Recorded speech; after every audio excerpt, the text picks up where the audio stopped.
Hello, I'm Arielle Ball, Infant Feeding Specialist, IBCLC, supporting families internationally with their infant feeding needs and locally right here in the Breastfeed Scotland clinic. For more information on the services that I provide or about me, please visit the website breastfeedscotland.com or you can find me on social media at Breastfeed Scotland. Today's topic, homemade supplemental nursing systems, otherwise known as SNS. What is a homemade SNS? You'll find out today, as well as how to set one up, how to adjust the flow, how to troubleshoot when things are just not going as planned, how to clean the system, when to replace the tubing, some cautions, and a brief summary. So let's get started. What is a homemade SNS? Well, it's an at the breast or chest supplementer, or some people call it a supplemental nursing system, or a supply line feeding, or a lactation aid. There's just so many different ways of calling one of these systems. However you call it, basically what it is it is a supply line of your either expressed donor or formula milk that you can use by either finger feeding or feeding at the breast or the chest. Some people use these as a short-term aid. Some people use it for much longer. Whatever the choice is in you using an at-the-breast supplementation system, whether it's increasing your supply, long-term feeding from co-nursing, or just to help with low supply, getting baby back to the breast, whatever it may be, I'm glad that you're here listening to this quick little video on the supplementation systems. So what are you going to need to make an SNS? You're going to need a container in which to hold the milk in. You'll need a feeding tube, a French feeding tube, either a 4-5, a 5, or a 6, and you're going to need a syringe. Let's take it back a step a little bit more and talk about these nasogastric feeding tubes. They come in all different sizes, as mentioned before. When you're looking at them, it just means the width when you're looking at the 4-5, the 5, or the 6, which also can contain how fast it's going to flow.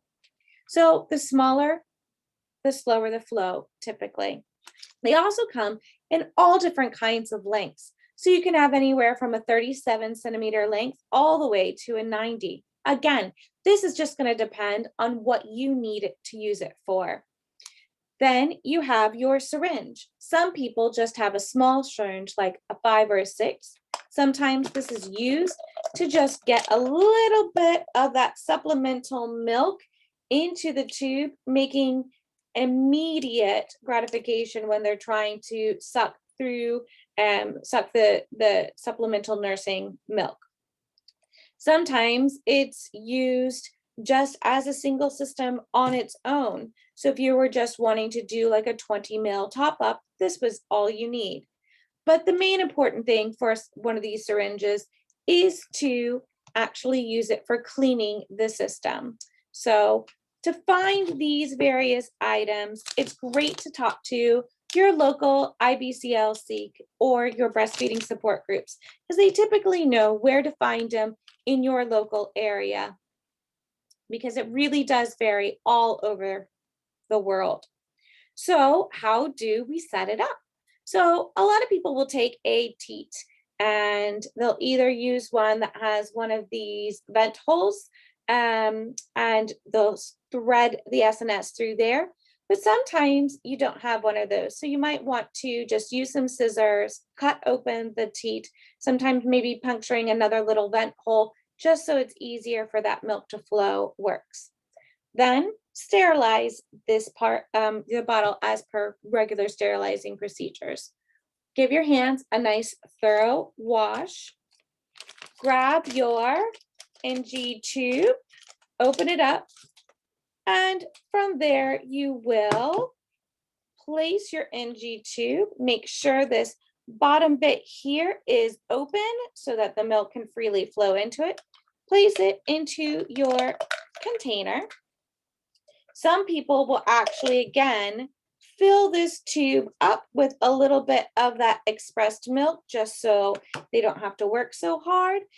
Just depends on how you go. Maybe if you have one of those long 90 centimeter lines, that might be helpful. And then from here, you will feed it through the top. I like to feed it through the vent hole. So now, oh, and of course, you're going to have to pour in whatever it is that you are supplementing with, and close your lid. So now you have your homemade supplemental nursing system. Time to put it on. So again, you can use that supplemental nursing system to finger feed or breast or chest feed.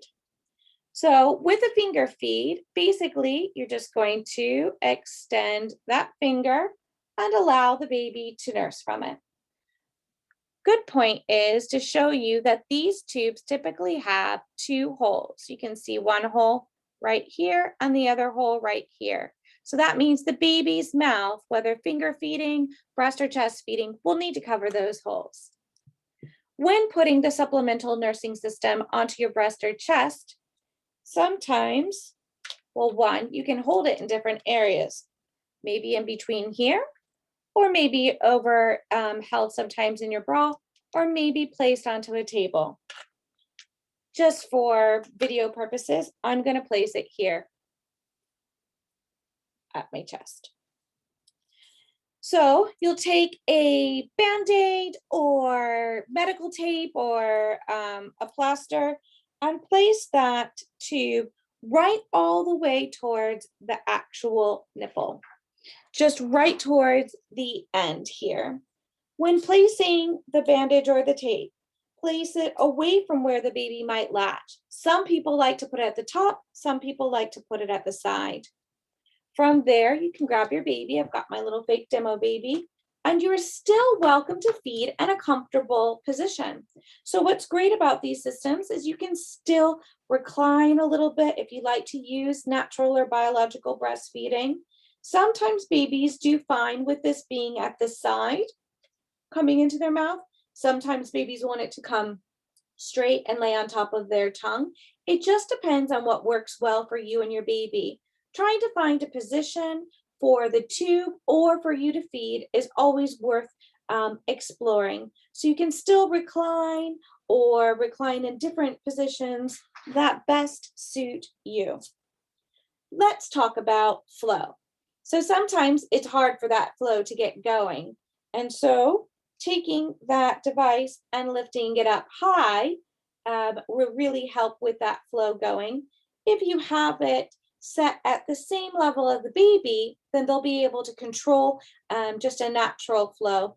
But let's say you're feeding also, you're lactating at your breast or chest, and you want to slow down that flow as you're feeling the need that to be feeding from your actual breast or chest. You can either pinch your supply line or drop the bottle or container much, much lower. You can actually see the milk, the supplemental milk recede back into the bottle through the supply line. To get it going again, you might just want to lift up the bottle again a little bit higher and then place it level. So that's feeding at your actual breast or chest and working on flow. Sometimes you might run into a little bit of trouble. So again, check that the flow is going all right.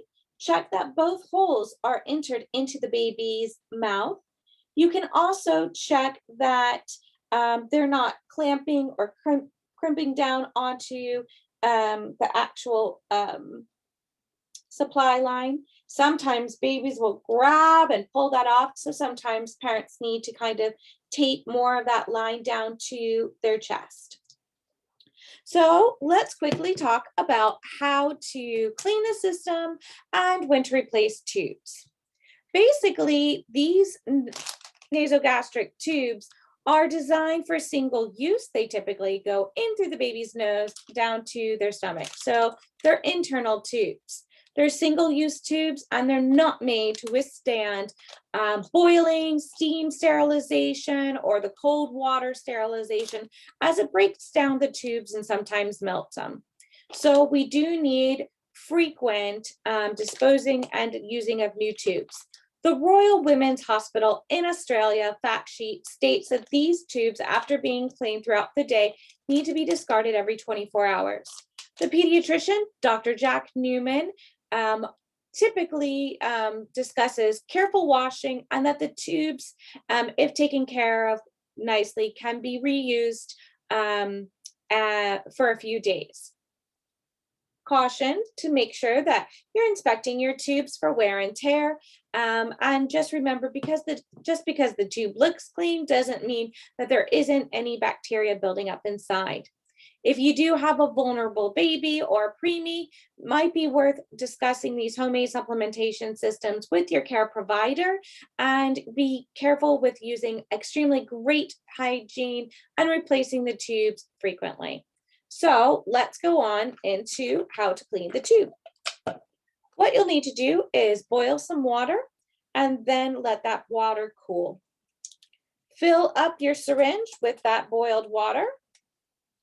If you have a really thick tube, then syringe, then you might only need to use that syringe once for that boiled water cleaning. You want to flush through that cooled boiled water. This will help remove any of your milk substance that was in here prior. If you use hot water first, sometimes it curdles the milk or has it kind of stick to the side. So using that boiled cooled water will help. Then fill it up with some warm soapy water. Again, flush that warm soapy water through the tube, followed by another cooled boiled system flush of water. Remember to change your tubes often. Supplementation systems are amazing. They're advocated by many different lactation consultants and medical professionals, hospitals. You can find them in many different journals, breastfeeding or lactation books, various different ways. However, again, using an SNS is at your own risk, as they are not designed, these homemade SNSs are not designed for external use. Sometimes people do then use them as a bridge into getting more of a commercial at the breast supplementation or at the chest supplementation system. So I hope that you enjoyed our talk about what an at the breast supplementation or chest supplementation system is, how to use it, how to clean and sterilize it, and answered many of your questions. If you have any more, please feel free to find me at breastfeedscotland.com. I look forward to hearing from you, meeting you, your baby, and helping you in your infant feeding journey. Thanks for watching. Bye.